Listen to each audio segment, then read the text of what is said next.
Hello.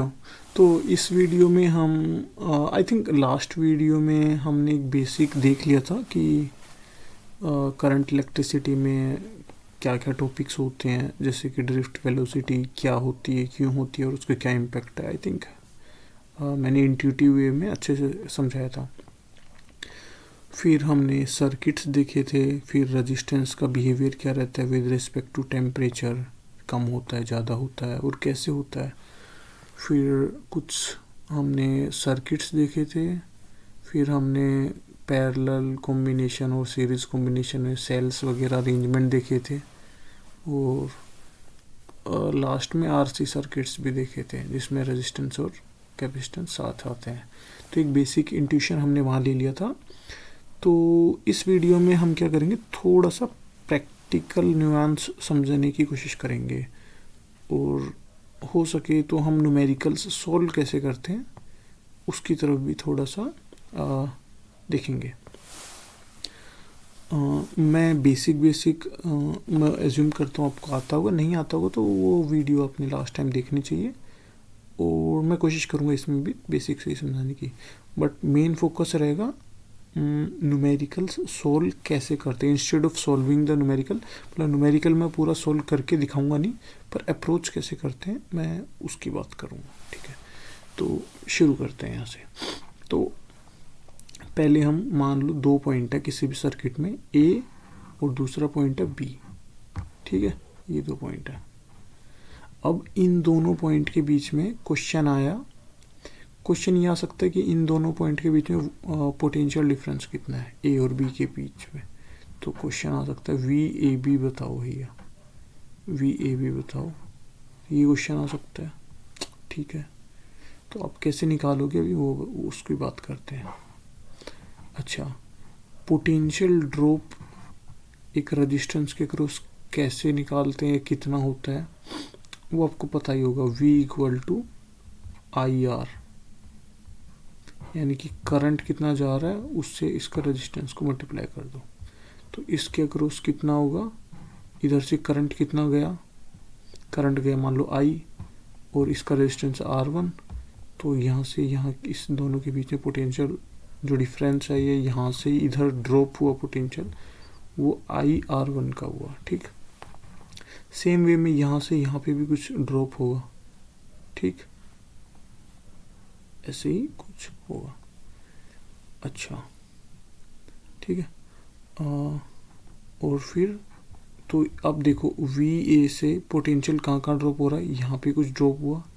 फिर ये भी रेजिस्टेंस है तो इस पॉइंट से इस पॉइंट के बीच में एक और ड्रॉप हुआ कुछ, और फिर ये आया। तो इक्वेशन क्या लिखेंगे ये देखो अभी, वी ए, ठीक, यहाँ पे कुछ पोटेंशियल होगा उसमें से ड्रॉप होगा तो IR1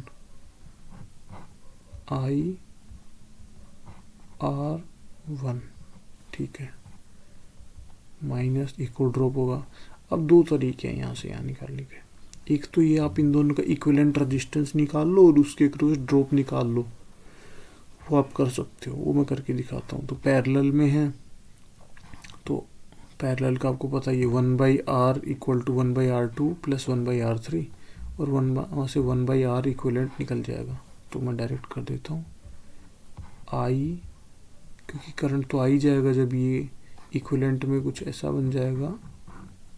तो यहाँ से आई जा रहा था तो यहाँ से भी आई ही निकलेगा। तो आर इक्विवेलेंट लिख लेता हूँ मैं, और या फिर आर इक्विवेलेंट की वैल्यू लिख देता हूँ डायरेक्ट, R2 R3 नीचे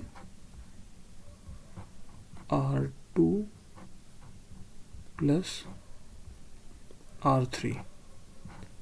अब ये क्या हो गया, V पोटेंशियल ए था कुछ, उसमें से ये ड्रॉप हुआ, यहाँ लिख दिया मैंने, ये देखो पोटेंशियल ए था कुछ, उसमें से कुछ ड्रॉप हुआ इसके कारण, वो लिख दिया ये।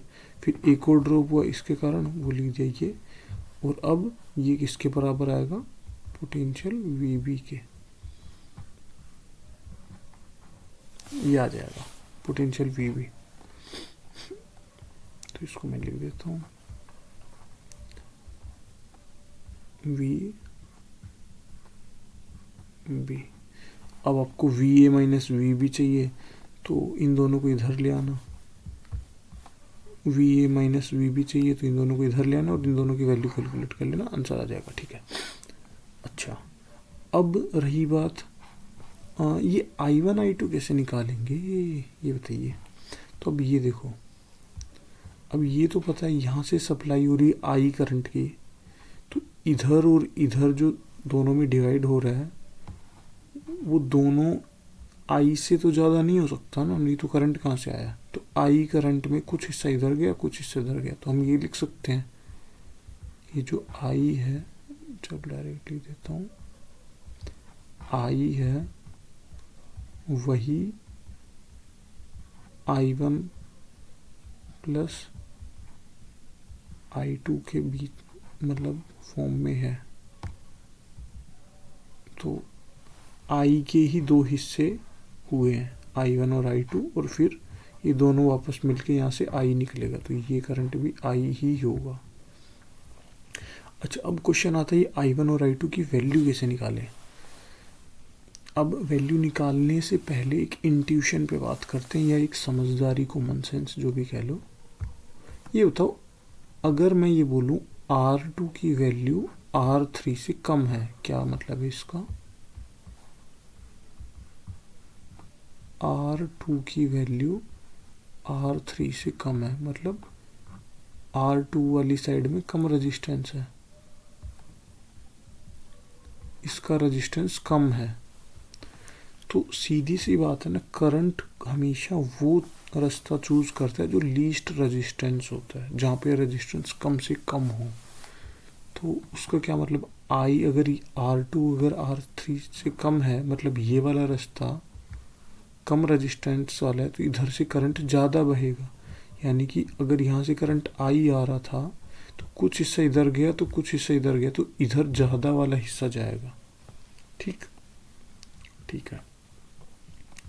अब रही बात, ये निकालें कैसे I1 और I2, तो कितना परसेंट हिस्सा इधर गया कितना परसेंट इधर गया, कैसे पता चलेगा। अभी देखो, अब ये देखो, यहाँ से इन दोनों के बीच में पोटेंशियल तो सेम रहेगा क्योंकि पैरेलल में है। इन दोनों पॉइंट के बीच में पोटेंशियल सेम है क्योंकि पैरेलल में है, तो पोटेंशियल बराबर कर दो, सीधी सी बात है। तो इस पॉइंट से इस पॉइंट तक का पोटेंशियल ड्रॉप दोनों केस में बराबर होगा। तो देख लो, I2 into R2 equal to I1, जो भी है I1 लिख लो, इसको I1 लिखना चाहिए था, I1, और दिस वन इज, ये I2 है और R3। अब यहाँ से आपको एक इक्वेशन पता चल गई I2 I3 की, तो आप I1 की वैल्यू R2 को नीचे भेजो, R2 को नीचे भेजो, और फिर I1 की वैल्यू मिल क्या हो जाएगी, I2 R3 बाई R2, और वो वैल्यू यहाँ पे पुट कर दो I1 की वैल्यू, तो ये पूरी इक्वेशन I2 के टर्म में आ जाएगी, I2 की वैल्यू I के टर्म में आ जाएगी। ऐसे करके I निकाल लेना, इंट्यूशन बता रहा हूँ, कर लेने को ज़्यादा बड़ी बात नहीं है। दो इक्वेशन दो वेरिएबल, तो यहाँ से हमारे पास I भी आ गए, हमें पोटेंशियली पता चल गया A और B के बीच का, और हमें एक ओवरऑल इक्विवेलेंट रेजिस्टेंस पता करना है, मान लो इस पूरे सर्किट का कि इक्विवेलेंट रेजिस्टेंस क्या है A और B के बीच में। तो कैसे निकालेंगे, करंट कितना था I इंटू R इक्विवेलेंट, जो भी है I इंटू R इक्विवेलेंट, और पोटेंशियल ड्रॉप कितना हो गया, V से VA से VB, तो ये आ गया VA minus VB equal to I into R equivalent. तो यहाँ से दिख रहा है इन दोनों का पैरेलल है, ये आ गया, और फिर ये दोनों सीरीज में आ जाएंगे, तो फिर ऐड कर देना। अच्छा, अब थोड़ा कॉम्प्लिकेटेड केस लेते हैं। मान लो आपका सर्किट कुछ ऐसा है, ये एक फेमस क्वेश्चन है जेई में, काफ़ी बार तो क्या है, ये बोलना तो गलत होगा कि काफ़ी बार पूछा जाता है, पर एक इंट्यूशन दे देता है चीज़ों की। मान लो ये आपके पास एक कुछ दिया हुआ है मैश टाइप का। अब यहाँ पे जितने भी मैं ब्लू ब्लू कर रहा हूँ ये सारे रेजिस्टेंस है, ठीक है। ये भी कुछ रेजिस्टेंस है, हर एक जितना भी क्यूब है, क्यूब का हर एक एज रेजिस्टेंस है। इस क्वेश्चन को सोल्व कर लोगे तो आप काफ़ी सारे क्वेश्चंस का एक इंट्यूशन मिल जाएगा सोल्व कैसे करते हैं। यहाँ पे भी रेजिस्टेंस है, यहाँ पे भी रेजिस्टेंस है, यहाँ पे भी रेजिस्टेंस है। मान लो हर एक एज पे रेजिस्टेंस है जितने भी।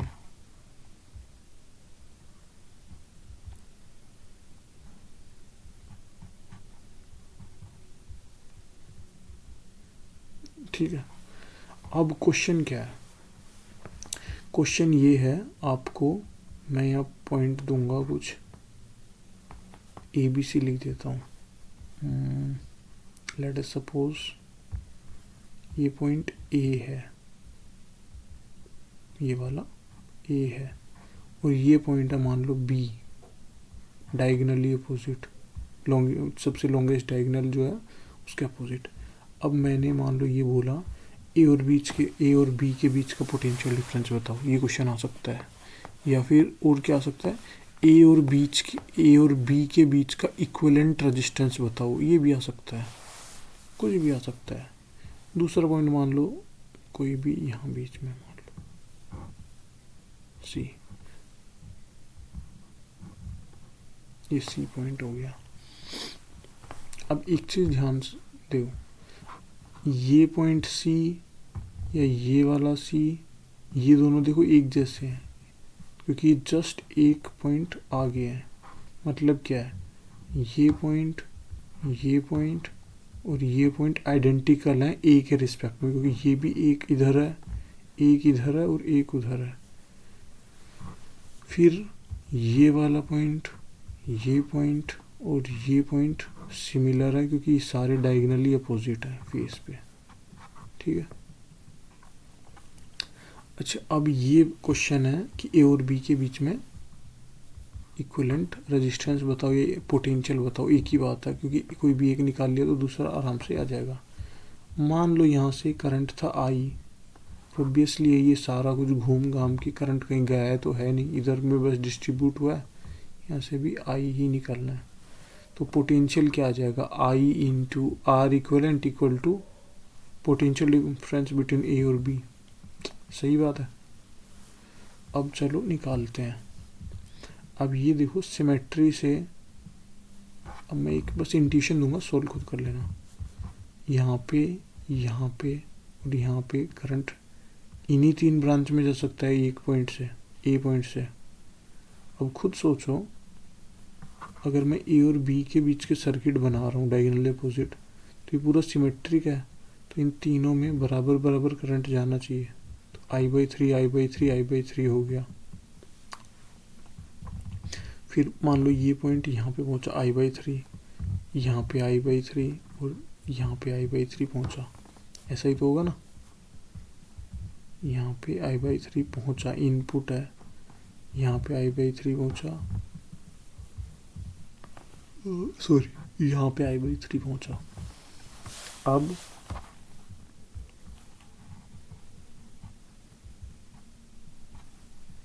मैं इसको थोड़ा मिटा देता हूँ, ओ सॉरी,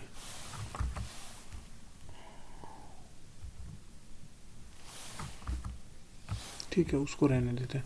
तो हाँ, अभी क्या करना है, आर इक्विवेलेंट निकालना है। तो आई हमें पता चल गया।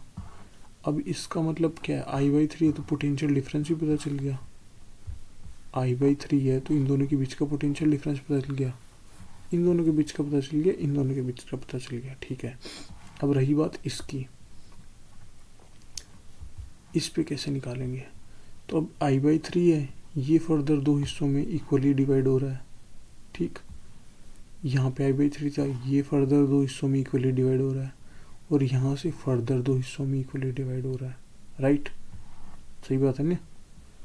अब यहाँ से भी करंट आ रहा है और यहाँ से भी करंट आ रहा है, और फिर वो दोनों जुड़ के इसमें जाएंगे, इन दोनों के जुड़ के इसमें जाएंगे और इन दोनों के जुड़ के इसमें जाएंगे। तो अगर थोड़ा सा इंट्यूशन देखो, अगर आप सर्किट को रिवर्स कर दो, मान लो ए से करंट जाने की जगह बी से करंट जाए, तो इस केस में भी तो ये तीनों बराबर बराबर डिवाइड होंगे ना। तो इसका क्या मतलब है, अगर इधर I/3 इधर I/3, मैं थोड़ा ग्रीन से थोड़ा शेड कर देता हूँ, अगर इधर इधर और इधर I/3 है तो इधर इधर और इधर भी I/3 ही आ रहा होगा।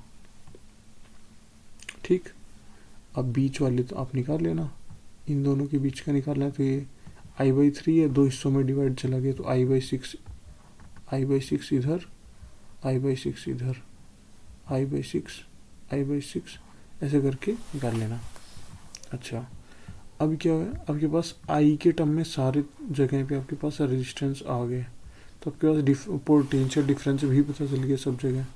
तो अभी आप इसका पोटेंशियल यहाँ से VA लिख सकते हो, VA minus I/3 into R, यहाँ का पोटेंशियल आ गया। फिर यहाँ का पोटेंशियल आ गया तो आप यहाँ का ही पोटेंशियल निकाल सकते हो। ठीक, इन दोनों का पोटेंशियल आ गया, फिर इधर का पोटेंशियल आ गया, तो आप B का भी पोटेंशियल निकाल सकते हो, माइनस हो जाएगा ये करंट। और ऐसे करके आप पूरी इक्वेशन बना लेना, VA ऐसे माइनस I/3 इंटू ये मान लो R है, आपको B तक जाना है ना, B तक जाओ, यहाँ पे I/3 इंटू R यहाँ पे आ गया। अब यहाँ पे क्या है, I/6 into R, I/6 into R minus, फिर ये I/3 होगा, I/3 इंटू R,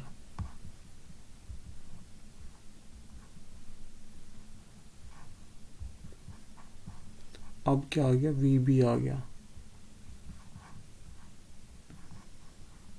ठीक, अब यहाँ से इक्विवेलेंट निकल गया ना A और B के बीच में, इससे आपका पोटेंशियल डिफरेंस निकल गया।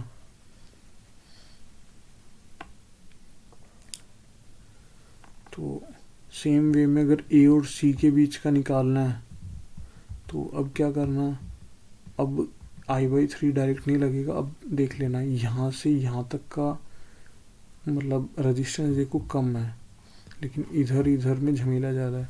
तो वही मतलब क्या बोल सकते हैं, इक्वेशंस सेम रहेंगी, कंडीशन सेम रहेंगी। आप एक बार ट्राई करना, क्या करोगे आप, अभी आपके लिए ये दोनों केस सेम नहीं है, पहले आप पीछे वाले हिस्से को सोल्व करोगे, कैसे करोगे वो आप खुद दिमाग लगाना, क्योंकि ऐसे काफ़ी सारे केसेस बन सकते हैं, हर एक केस को मैं समझा नहीं सकता। मैंने आपको एक केस लेके समझा दिया, बाकी आप खुद से ट्राई कर सकते हो। तो आप A और C का ट्राई करना, और फिर A और इसे डायगोनली अपोजिट पॉइंट के बीच का भी ट्राई करना, तो आपको एक इंट्यूशन मिल जाएगी। कुछ करना कुछ नहीं है, एक पॉइंट का पोटेंशियल निकालो, इसमें डायरेक्ट I/3 हो गया था सिमेट्री के कारण, इसमें सिमेट्री नहीं लगेगी, तो सिंपल वो किरचॉफ ये वाली इक्वेशन लगा लेना, I1 जा रहा है, दूसरे में I2 मान लेना, फिर कंजर्व कर देना I1 प्लस I2, I होता है, तो सेम वैसा कुछ होगा। यहाँ से मान लो आपने, मैं थोड़ा सा इंट्यूशन दे देता हूँ, यहाँ से मान लो आपने I1 माना, यहाँ से मानो I2 माना, यहाँ से आप I3 मान लेना। ठीक, और ये तीनों का सम I के बराबर है। फिर यहाँ पे आप पहुँच गए, इसमें यहाँ पे पहुँच गए आप। अब यहाँ से दो रास्ते हैं, इधर जाओगे या इधर जाओगे, फिर उसके दो मतलब यहाँ से I1 था, उसके दो पार्ट जाएंगे, यहाँ पे भी सेम वही होगा, इसके दो पार्ट जाएंगे, और फिर यहाँ पे यहाँ से जो दो पार्ट गए थे इसके, इसमें से एक पार्ट ये था, एक पार्ट ये था, ये दोनों मिलके यहाँ पे उन दोनों का एडिशन हो जाएगा। ऐसे कर करके आप हर एक नोड पे करंट को कंजर्व कर सकते हो। कैसे? I1 ये है, ये दोनों हिस्सों में डिवाइड हुआ, फिर यहाँ पे गया, यहाँ से क्या है इधर, और अब देखो एक इंटरेस्टिंग चीज़ है, अब कैसे पता चलेगा कि इधर से करंट ऊपर आ रहा है कि नीचे जा रहा है? कोई टेंशन की बात नहीं है, आप कोई भी एक मान लेना। अगर आपने गलत माना होगा तो साइन नेगेटिव आ जाएगा, इससे ज़्यादा कुछ नहीं होगा, तो करंट का साइन नेगेटिव हो जाएगा। तो ये आप ऐसा ट्राई कर सकते हो। बाकी एक और मैं थोड़ा सा बता देता हूँ और किस तरह से क्वेश्चन हो सकते हैं।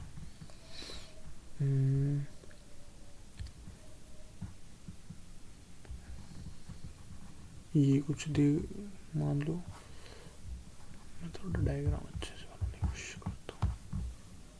देखो मैं सॉल्व ऊपर वाला भी करके दिखा दूंगा। एक तो मेरे पास लिखने के लिए ना मैं सही में टच पैड का यूज़ कर रहा हूँ, तो लिखने में काफ़ी दिक्कत आती है, तो इसलिए भी मैं एक रीज़न वो भी ये नहीं कर रहा। ठीक है, तो एक इस टाइप का मान लो सर्किट आता है,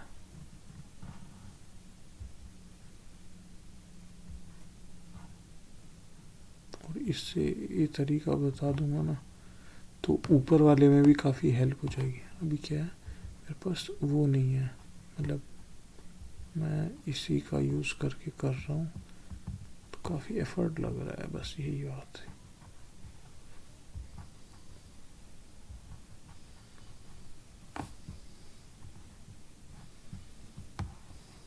अब सेम है, मतलब ऊपर वाले क्वेश्चन के जैसा ही है, बस उसका एक मिनी वर्जन है।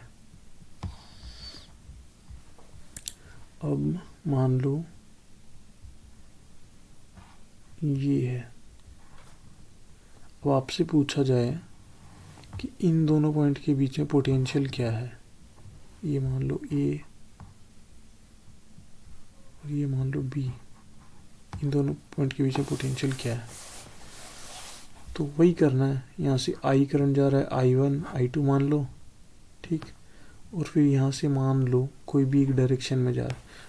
अच्छा, अगर ये दोनों रेजिस्टेंस सेम है ना, तो ये मैं बता देता हूँ, करंट यहाँ पे 0 होगा, नहीं जाएगा इस वाले वायर में, ये रिडंडेंट या किसी काम का रेजिस्टेंस नहीं है। क्यों नहीं जाएगा? क्योंकि दोनों में पोटेंशियल सेम हो गया। जब पोटेंशियल सेम हो गया तो करंट बहने का कोई मतलब ही नहीं है। तो अगर इसको हटा देंगे तो ये दोनों फिर सीरीज में आ गए, ये दोनों सीरीज में आ गए। एक तरीका तो वो है। अब मैं इसको थोड़ा एक इजी वे में सिमेट्री लेके बताते हैं। अगर करंट इधर से जाएगा तो जो डिस्ट्रीब्यूशन इन दोनों में शो करेगा, मान लेते हैं सारे रेजिस्टेंस बराबर है, तो इधर शो करेगा वही डिस्ट्रीब्यूशन। अगर मैं रिवर्स कर देता हूँ तो इधर करेगा। इसका मतलब हम इस चीज़ को इधर से करें उधर से, इसको हम सिमेट्री के ये एक शॉर्टकट है कह सकते हो, पर वैसे कोई सिस्टमेटिक तरीका नहीं है। तो हम क्या करेंगे, आधा सर्किट गायब कर देंगे। ये इन दोनों को फोल्ड कर सकते हैं, इसको उसके ऊपर, तो ये सर्किट कुछ ऐसा हो जाएगा।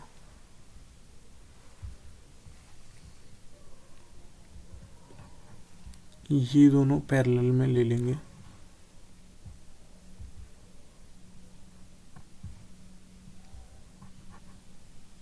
सॉरी यार, बनने में थोड़ा डायग्राम अच्छा नहीं बन रहा, समझ गए ना। ये वाला जो पोर्शन है,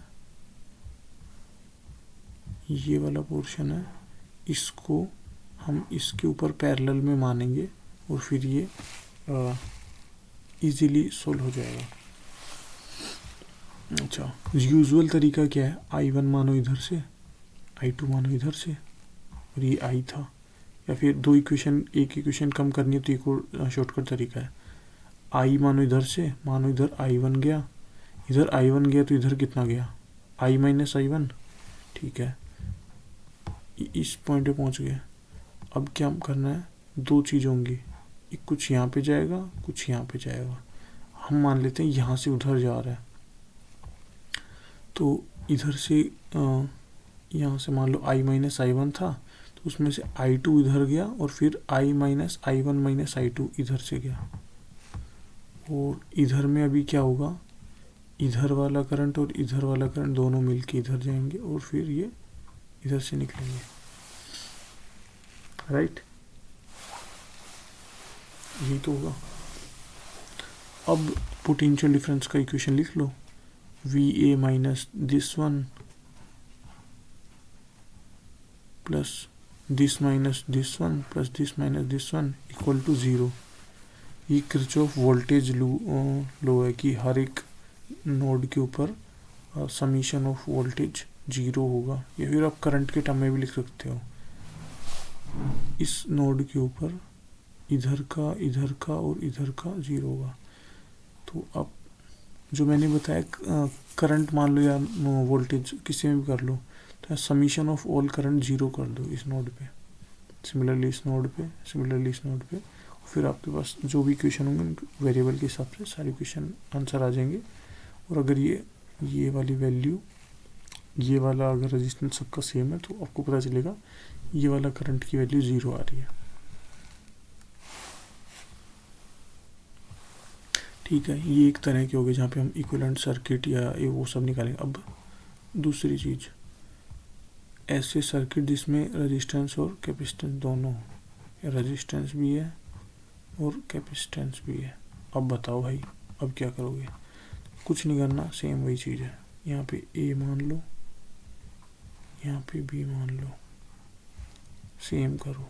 VA माइनस IR, I क्या है? I यहाँ से यहाँ तक जाने वाला करंट है, जो करंट बह रहा होगा, माइनस कैपेसिटेंस के अक्रॉस पोटेंशियल कितना होता है, Q/C, इलेक्ट्रोस्टैट्स में पढ़ा होगा, इक्वल टू BB। ठीक, ये चीज़ पढ़ी है। अब इन दोनों के बीच का पोटेंशियल डिफरेंस हम V मान लेते हैं, तो VA माइनस VB को हम V लिख रहे हैं, तो ये शॉर्ट फॉर्म में हो जाएगा V माइनस। अब देखो यहाँ पे ये चार्ज है, ये करंट है, इक्वेशन कैसे सोल्व होगी? तो I क्या होता है, dQ/dt, तो dQ/dt ये हो गया IR minus Q/C equal to 0। अब एक काम करना, dQ/dt उधर लेके जाना और ये CV इधर मल्टीप्लाई कर देना और इंटीग्रेट कर लेना। इतना मैं एज्यूम कर रहा हूँ, इतना इंटीग्रेशन, क्योंकि 12th क्लास का सिलेबस है तो वो उतना तो आता होगा। तो इंटीग्रेट कर लेना, आंसर आ जाएगा। तो आपका एक इक्वेशन आ जाएगा, Q इक्वल टू E की पावर में कुछ आएगा, देख लेना वो क्या आएगा, बस यही है। अच्छा, फिर एक क्वेश्चन ये आ सकता है कि मान लो वोल्टेज नहीं है हमारे पास, सिर्फ रेजिस्टेंस और कैपेसिटेंस है और नीचे वो बैटरी नहीं है। यहाँ पे वही तो था, A और B, टर्मिनल A ये हो गया, B हो गया और डिफरेंस ये मान लो ये हटा दिया और सिर्फ इन दोनों का सर्किट जोड़ दिया, तो क्या होगा? कैपेसिटेंस ऑलरेडी फुल्ली चार्ज होगा, उसका करंट जाएगा कुछ और फिर रेजिस्टेंस उसको कंज्यूम करेगा। कुछ टाइम के बाद कैपेसिटेंस पूरा डीके हो जाएगा, तो उसका भी वोल्टेज का इक्वेशन लिख देना, उसमें V हट जाएगा। सेम यही इक्वेशन रहेगी। ग्राफ दिखा देता हूँ दोनों के, इसमें कैसा आता है। आई थिंक मैंने ग्राफ लास्ट टाइम दिखाया भी था, पर कोई नहीं, फिर से दिखा देता। चार्ज हो रहा होगा, चार्ज हो रहा से मतलब क्या है, इसमें भी वोल्टेज या बैटरी लगा हुआ है, तो ऐसा कुछ होता है ग्राफ। मतलब शुरू में बहुत जल्दी चार्ज हो जाता है और रुको डीके का क्या होता है, मतलब ऐसा कुछ होता है। जब वोल्टेज हटा दिया और वो तो इसमें क्या है, शुरू में बहुत ज़्यादा चार्ज हो जाएगा थोड़े से टाइम में, और फिर ज़्यादा टाइम लेगा थोड़ा सा चार्ज होने में। इसमें क्या है, थोड़े से टाइम में बहुत ज़्यादा जल्दी डिस्चार्ज हो जाएगा और फिर धीरे धीरे होता रहेगा। ये एक मेन चीज़ था। आई थिंक मेन चीज़ें हमने कवर कर दी हैं। ड्रिफ्ट वेलोसिटी हमने उसमें कवर कर लिया था। अच्छा, ये फॉर्मूला याद रखना, टेम्परेचर के साथ चेंज कैसे होता है resistance. R equal to R naught, ये क्या है, 0 डिग्री सेल्सियस के ऊपर ये रेफरेंस वोल्टेज 1 प्लस एल्फा हो गया, थर्मल कोफिशिएंट कह लो कि रेजिस्टेंस के साथ कैसे चेंज होता है, और ये delta T.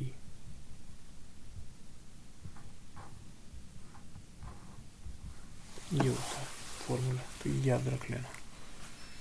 Actually formula exactly ये नहीं होता है फॉर्मूला, इसमें और भी काफ़ी सारे टर्म्स आते हैं, delta T square something something, पर क्योंकि हम यूजुअली डेल्टा टी या डिफरेंस जो है टेम्परेचर का वो कम मानते हैं, तो और ऊपर से अल्फा की वैल्यू भी काफ़ी कम रहती है, तो अदर टर्म्स नेगलेक्ट हो जाती हैं। तो ये इक्वेशन आप ऐसे रिमेंबर कर सकते हो। बाकी मेरा काम इक्वेशंस याद करवाना, ये सब तो आपने फॉर्मूले बुक और दुनिया भर की चीज़ें मिलेगा। मेरा काम है इंट्यूशन डेवलप करना, अप्रोच कैसे करेंगे, ठीक है। ये हो गया। और आई थिंक हाँ, एक क्वेश्चन ये आते हैं, तो वो कंसेप्ट देखो सेम ही है, तरीके अलग है। कि एक सर्किट है, इसमें वोल्टेज या जो कह लो हमारी बैटरी है, उसके अंदर का भी खुद का एक रेजिस्टेंस होता है, उसको हम इंटरनल रेजिस्टेंस बोल देते हैं, और बाहर एक एक्सटर्नल रेजिस्टेंस है, ये मान लो कैपिटल आर, ये मान लो स्मॉल आर, और ये हो गया वी। तो हमारा सवाल ये है कि स्मॉल इंटरनल रेजिस्टेंस की, या जो हम बाहर, इंटरनल रेजिस्टेंस तो फिक्स है बैटरी का, वो चेंज नहीं हो सकता, तो हम बाहर कितना जो रेजिस्टेंस है उसकी क्या वैल्यू हो कि हमारा जो पावर आउटपुट है या पावर है वो मैक्सिमम हो। तो पावर क्या होता है, आई स्क्वायर आर, इसको मैक्सिमम करना है तो इसको डिफ्रेंशिएट कर देना विद रिस्पेक्ट टू आर। अब क्या करोगे, आर क्या है, आर यहाँ पे दिस प्लस दिस क्योंकि सीरीज में है, ये हो गया आर, और आई क्या आएगा, आई आएगा वी अपॉन आर, तो V square upon R plus this one plus this.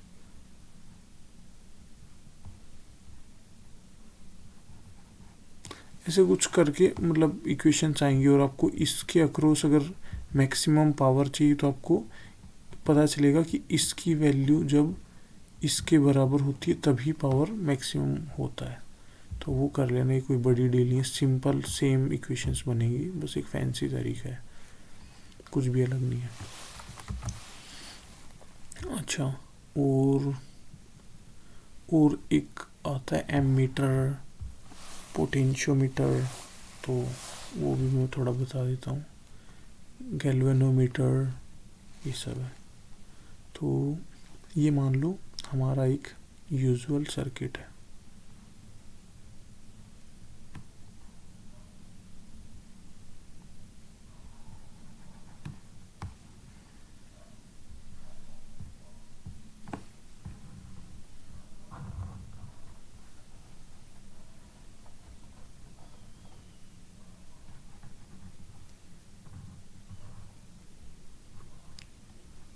ये एक वेरिएबल रेजिस्टेंस होता है, ऐसा कुछ होता है। मतलब इसके ये वाला जो एंड है वो जितना ज़्यादा आगे टच करेंगे उतना ज़्यादा इसका रेजिस्टेंस बढ़ता जाएगा। तो इसमें एक ऐसा पॉइंट निकालना होता है जहाँ पे जो करंट की वैल्यू है वो 0 हो जाए। वो कब होगी, जब दोनों का पोटेंशियल सेम हो जाएगा, तो उसी को हम पोटेंशियोमीटर कह देते हैं। थोड़ा देख लेना ये वाला, क्योंकि टाइम लगेगा यार इसको समझाने में, और मेरे पास टच पैड है तो इसमें थोड़ा सा आलस हो रहा है। बाकी मैंने मेन चीज़ें, इक्वेशन कैसे सोल्व करते हैं रेजिस्टेंस वगैरह क्या है क्या नहीं है। बाकी ड्रिफ्ट वेलोसिटी पता चली गई है। ड्रिफ्ट क्या होती है, इलेक्ट्रॉन की। अच्छा, एक कंसेप्ट बताता हूँ जो कि काफ़ी मिसअंडरस्टूड रहता है बच्चों में या इवन बड़ों में भी।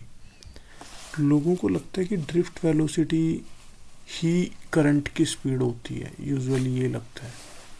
पर आपको जब पता चलेगा कि ड्रिफ्ट वेलोसिटी तो की जो वैल्यू होती है वो तो काफ़ी कम होती है, लेकिन हम जो देखते हैं कि घर में तो बटन दबाते ही करंट आ जाता है यार, लाइट। तो ये क्या चीज़ है? क्या जिस स्पीड से इलेक्ट्रॉन मूव कर रहे हैं क्या वही करंट की स्पीड है? तो भाई इसका आंसर है नहीं, सीधा नहीं। ड्रिफ्ट वेलोसिटी से हम ये निकाल सकते हैं कि करंट कितना आ रहा है, करंट कितना जा रहा है, करंट का अमाउंट क्या है। पर करंट के स्पीड कह लो या फिर जो एनर्जी ट्रांसफ़र हो रही है उसका कोई लेना देना नहीं है ड्रिफ्ट वेलोसिटी से, क्योंकि वो तो इंस्टेंटेनियस होती है। तो जो घरों में वायर होता है इसके अंदर फील्ड्स चलती हैं, इलेक्ट्रिक फील्ड, और इलेक्ट्रिक फील्ड इंस्टेंटेनियस मूव करती है, मतलब with the speed of light. So उसका उससे कोई लेना देना नहीं, वो एक टोटली अलग कंसेप्ट है। वो मैं कभी फिर, क्योंकि उसमें आई थिंक 1.5 घंटा चाहिए, या 1.5 नहीं तो 1 घंटा तो चाहिए उसको समझने के लिए। पर वो क्योंकि जेई और नीट या फिर 12th स्टैंडर्ड में नहीं है और लोग डिस्कस नहीं करते, तो मैं अभी के लिए उसको स्किप कर रहा हूँ। ठीक है, बाय।